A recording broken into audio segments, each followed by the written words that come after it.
राम राम। तो आज हम लोग बात कर रहे हैं इंग्लिश के बारे में, क्योंकि देखो इंग्लिश जो है वो अधिकतर आप देखोगे कि बहुत सारे ऐसे विषय हैं, मतलब एग्ज़ाम है जिनमें इंग्लिश पूछी जाती है। तो आज हम इंग्लिश का रोना बिल्कुल ख़त्म करने वाले हैं। देखो जो बेसिक तुम लोग पढ़ रहे हो वो पढ़ते रहो, उसके साथ साथ ये चीज़ें थोड़ा सा ऐड कर दोगे तो तुम्हारी इंग्लिश इनहेंस हो जाएगी। आगे बढ़ने से पहले कमेंट कर दो उस टॉपिक के बारे में जो कि तुम्हें कल वीडियो चाहिए, ठीक है। हम यहाँ पे बात कर रहे हैं जो सबसे ज़्यादा टॉपिक आते हैं पेपर में, कॉमन एरर आते हैं और अरेंजमेंट आते हैं जिनको कि PQRS बोलते हैं, वन वर्ड सब्स्टिट्यूशन आते हैं, उसके बाद फिल इन द ब्लैंक्स आते हैं, स्पेलिंग मिस्टेक आता है, उसके साथ साथ एंटोनिम्स सिनोनिम्स। ये कुछ टॉपिक हैं जो कि अक्सर एग्जाम में पूछे जाते हैं। खैर हम यहाँ पे ये बात नहीं करेंगे कि अलग अलग इनको कैसे कवर करना है। हम यहाँ पे आपको कुछ 4 से 5 टिप्स देने वाले हैं जो कि आपकी जो तैयारी है उसको बढ़ा देंगे, ये कन्फर्म है। सबसे पहला है मैगजीन। सबसे पहला इंग्लिश की जो मैगजीन आती हैं या फिर जो भी आपकी फेवरेट बुक हो, ठीक है, जो भी बुक्स आती है मार्केट में छोटी छोटी आती हैं 60-60 70-70 पेज की, तो पहला नंबर आपको काम क्या करना है, वो काम करना है कि आपको इंग्लिश वाली मैगजीन उठानी है। ये छोटी छोटी जो किताबें आती हैं, जैसे कि मेरे पास एक ये है, life sucks get used to it, मतलब ज़िंदगी तुम्हारी ऐसी तैसी करेगी, तैयार रहो इसके लिए। तो ये किताब तुम जैसे देखते हो तो इसमें पूरा कंप्लीट इंग्लिश में है, और ये वो इंग्लिश है जो अपने यहाँ इंडिया में कॉमनली हम लोग बात करते समय यूज़ करते हैं, जो भी बेसिक लैंग्वेज होती है, ठीक है।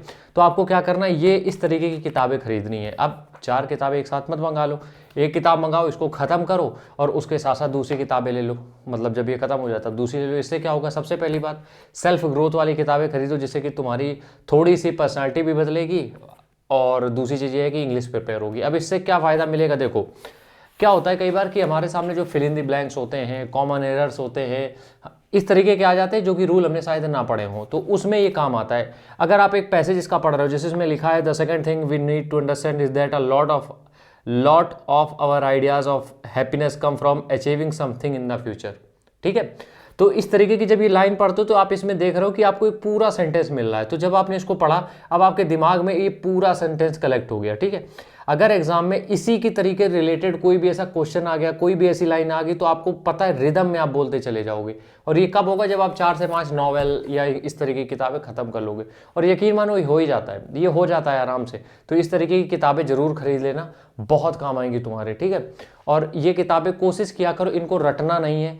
ये नहीं हम कह रहे हैं कि इनकी हर मीनिंग का आप अर्थ देखो, इनको सिर्फ पढ़ो, इनको खत्म करो। जरूरी नहीं है कि आप इनको एक एक शब्द का अर्थ भी देख रहे हो डिक्शनरी से, नहीं, इनको सिर्फ खत्म करो, अपनी रीडिंग बढ़ाओ। पहली चीज हो गई इंग्लिश की मैगजीन या फिर नॉवेल या बुक, जो भी आप पढ़ना चाहते हो, ठीक है। चलते हैं दूसरे पॉइंट पे। देखो आजकल यार वेब सीरीज का जमाना है, ठीक है। वेब सीरीज तो देखते ही होगे कभी ना कभी, नहीं देखते हो तो बढ़िया है, लेकिन अगर देखते हो या फिर जो मूवीज देखते हो, जाहिर सी बात है आप किसी ना किसी OTT प्लेटफॉर्म पर देखते होगे, ठीक है। जाहिर सी बात है OTT प्लेटफॉर्म पर देखते होगे।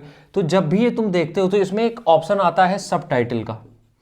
देखना, सब टाइटल का ऑप्शन आता है कि मतलब जो भी वो बोला जा रहा है उसका इंग्लिश में ट्रांसलेट करके नीचे चलने लगेगा। तो जो सब टाइटल आता है इसको आप क्या करो, ऑन कर लो और लैंग्वेज सेलेक्ट कर लो इंग्लिश।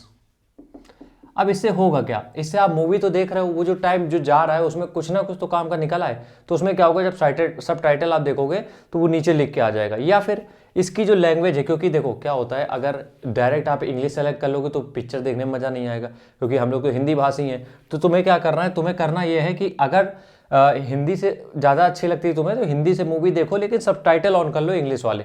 तो जो वो लोग बोल रहे हैं, क्योंकि वो लोग क्या बात कर रहे हैं, वो लोग नॉर्मल अपनी बात कर रहे हैं और उसी बीच में वो जो सेंटेंस क्रिएट हो रहे हैं वो नीचे लिख के आ रहे हैं। तो तुम्हारे दिमाग में एक निगाह तो वहाँ सब टाइटल पर जाएगी, अच्छा ये बोल रहे हैं, ये बोल रहे हैं, ये बोल रहे हैं। इससे तुम्हारी पावर इंग्लिश की समझने की तेज हो जाएगी, ठीक है।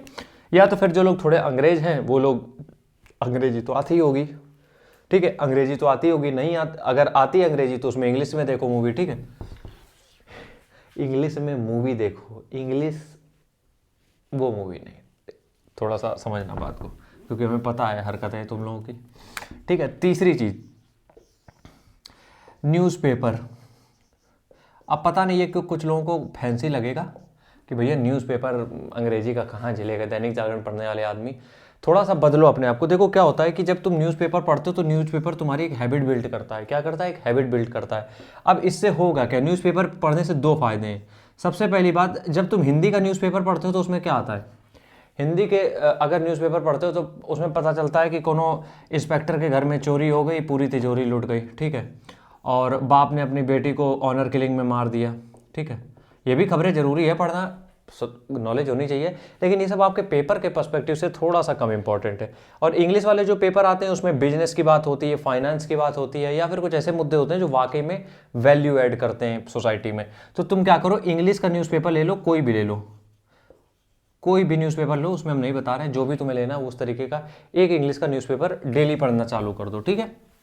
आप समझो। और इंग्लिश का जब न्यूज़पेपर पढ़ते हो तो हाँ ये बात ध्यान रखो, इंग्लिश में जब तुम न्यूज़पेपर पढ़ रहे हो, उस न्यूज़पेपर में, इंग्लिश का जो न्यूज़पेपर है, उस न्यूज़पेपर में एक चीज़ जरूर नोटिस करना कि इसकी जो मीनिंग होंगी न्यूज़पेपर की, ये पेपर में पूछ ली जाती है, तो उन मीनिंग को अंडरलाइन करके उनका अर्थ जो है हिंदी में यूट्यूब से, गूगल से, कहीं से भी कलेक्ट करके देख लेना, ठीक है।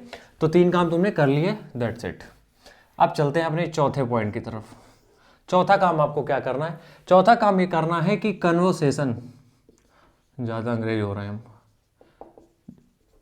देखो एक चीज़ तुम ध्यान रखो कि बोलने से इंग्लिश बहुत तेज होती है। अब हम लोग क्या होता है, शर्माते हैं बोलने में, ठीक है।